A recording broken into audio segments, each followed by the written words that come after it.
aquelas filas gigantes de pessoas já querendo estocar iPhone, porque o iPhone pode ficar 90% mais caro. Ela falou, se você falar isso nos Estados Unidos, te internam. Sem uma China seria impossível isso daqui pra todo mundo. Impossível. Ele disse o seguinte, a China fez mais pelos Estados Unidos do que o governo norte-americano em 20 anos. Ele deu uma declaração que passou desapercebida, mas ele diz o seguinte, ó.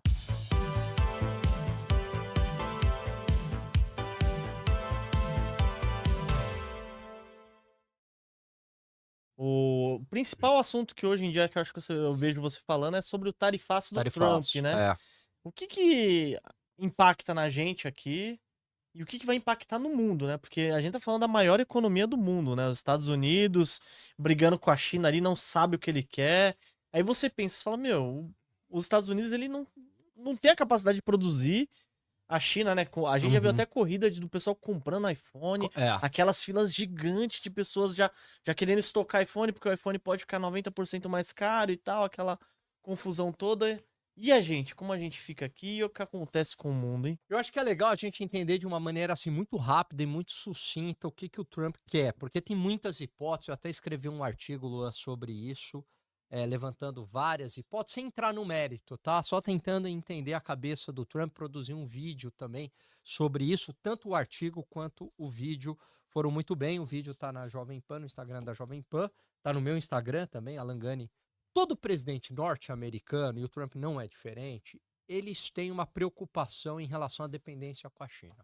Então, é uma questão que vai além da questão econômica, é uma questão de hegemonia. É disputa por hegemonia, por espaço, por geopolítica, porque durante a pandemia mostrou como o mundo se tornou muito frágil e muito dependente da China, certo? Quer dizer, as cadeias de produção, aquela disrupção das cadeias de produção, etc.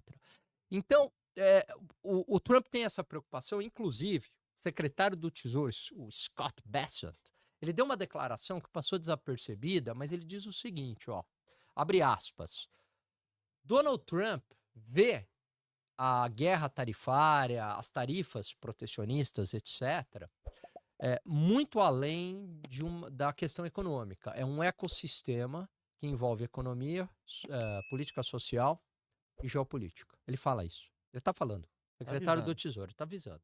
Então, essa dependência sempre incomodou os Estados Unidos, né? De um tempo para cá. Quer dizer, em relação a qualquer país, os Estados Unidos, perdendo a sua hegemonia, incomodam ele, principalmente pós-Segunda Guerra Mundial.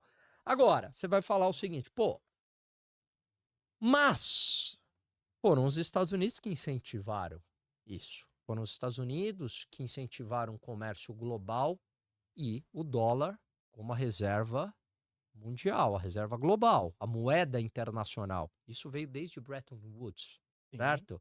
E aí, eles flexibilizaram, se não me engano, 1973 ou 74, Bretton Woods, câmbio flexível, a partir dali. Não tem lastro nenhum. Não tem lastro nenhum. Se eu não me engano, foi ali Nixon. Eles flexibilizam o regime porque você tinha um problema, porque todo mundo estava usando o dólar valorizava, a demanda por dólar estava lá em cima, só que ele era lastreado no ouro.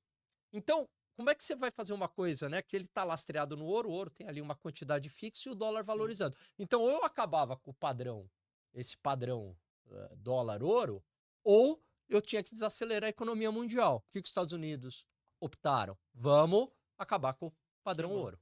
Então, não tem lastro. Câmbio flexível, certo? Todo mundo. Só que todo mundo utilizando o dólar.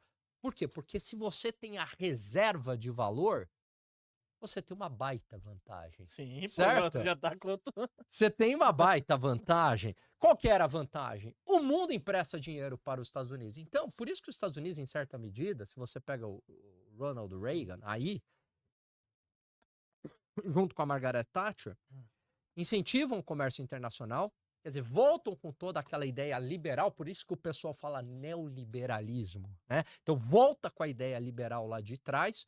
E qual que é a ideia liberal? Vamos fazer negócio. Comércio é o capitalismo numa escala global. E perguntaram, o que é a globalização? É o capitalismo numa escala global, permitindo livre comércio e livre movimentação de capitais. Beleza. Thatcher e Reagan apoiando isso, hein? Então, inclusive, permitindo que o mundo adotasse protecionismo contra os Estados Unidos. E aí você vai falar, puxa, mas não é ruim isso? Protecionismo contra os Estados Unidos? Mas Aí tem 2 pontos. Primeiro, e a gente chega lá depois, o protecionismo é um remédio que aparentemente ele pode parecer bom no curto prazo, mas ele se volta contra você. Ele é prejudicial para quem aplica. E não sou eu que estou falando. O próprio Ronald Reagan, num vídeo, ele fala exatamente isso. Por quê? Porque você começa a proteger a tua indústria. Você não tem competição, ela perde inovação, ela perde qualidade. Os outros países também começam a adotar, mais ou menos está acontecendo hoje, começam a adotar protecionismo, todo mundo entra numa guerra tarifária, vem aumento de preço no mundo inteiro, todo mundo deixa de consumir, cai a atividade econômica, crise global. Inclusive, muitos economistas, inclusive o próprio ex-presidente dos Estados Unidos, Ronald Reagan, dizem que a crise de 29, a raiz estava no protecionismo. Muito bem. Mas, independentemente disso, se tem fundamento ou não, o mundo acumulando dólar, né? Minha balança comercial é favorável em relação aos Estados Unidos. Ó, tô ganhando dólar, Lua, tô ganhando dólar, tá todo mundo ganhando dólar. Além do que, eu vou te oferecer proteção militar. Você vai usar o dólar e você tem proteção militar se você for meu aliado. Era Que aí é contexto de comunismo, OTAN. Ah, a OTAN surgiu nessa... Você entendeu? Caraca, eu não sabia. Não. A OTAN veio pós-Segunda Guerra Mundial. Mas se você for o meu aliado, você tem a proteção da OTAN. Certo? Se você for neutro, mas não tipo Brasil, Índia, não cai pro lado do comunismo, você de certa forma tem a nossa proteção também. Só tem vantagem fazendo o negócio com a gente. Só que você vai ter que usar o dólar. E usar o dólar é financiar a dívida norte-americana. Então, os Estados Unidos criaram uma máquina de fazer dinheiro. Qual que é? Dinheiro, porque o mundo absorve. Isso. Você imprime dinheiro. Então, o americano, como tá todo o dinheiro indo para os Estados Unidos, comprando dívida, o governo norte-americano virou uma espécie de um grande banco, né, cheio de dinheiro. Isso fomentou o mercado de crédito nos Estados Unidos. Então, o americano precisa poupar, porque o mundo poupa por ele. Então, você for nos Estados Unidos... A inflação é absorvida pelo mundo. E a inflação é absorvida. Perfeito. Você sabe que uma vez... Por malandro. Por malandro. Lá em 2014, né?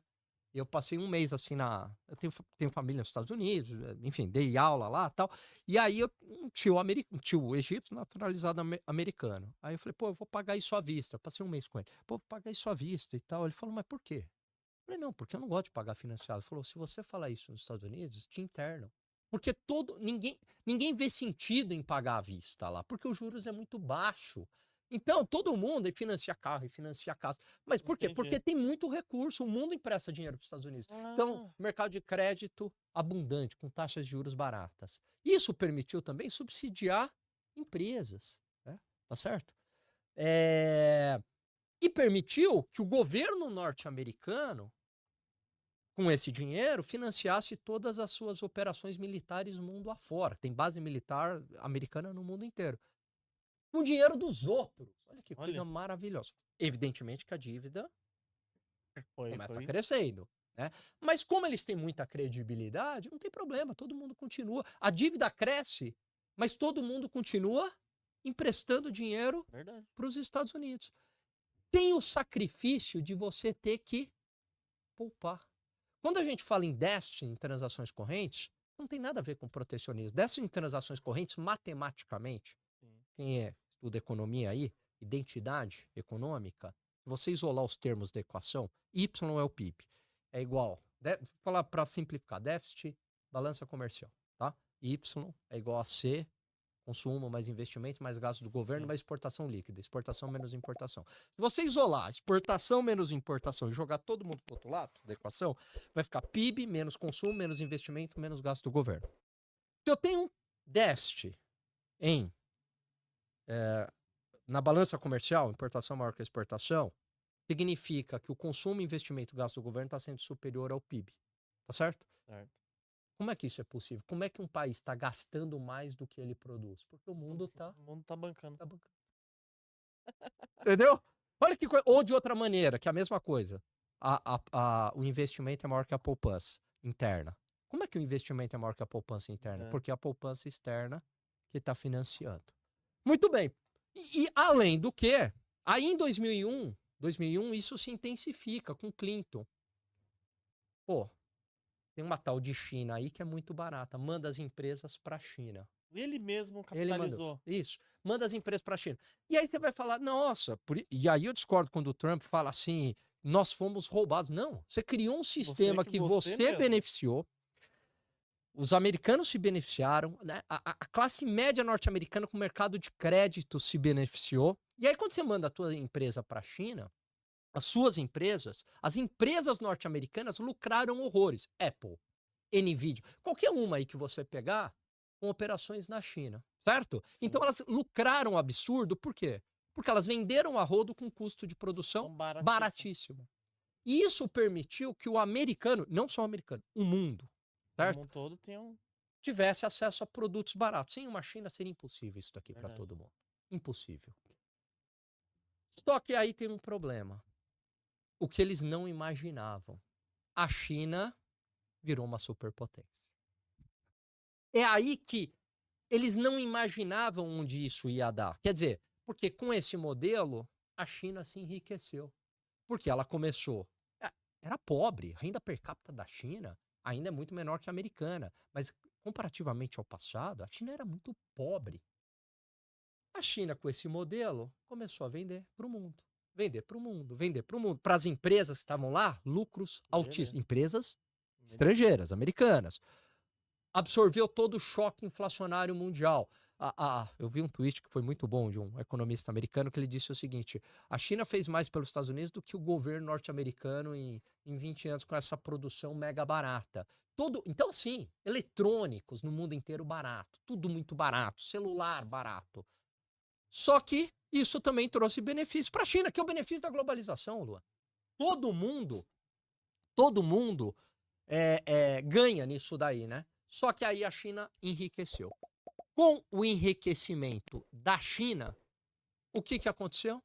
A China começou a investir em tecnologia, em armamento, e isso incomoda os Estados Unidos, porque a China começou a rivalizar a hegemonia. Começou a pegar O dinheiro e investir no infraestrutura.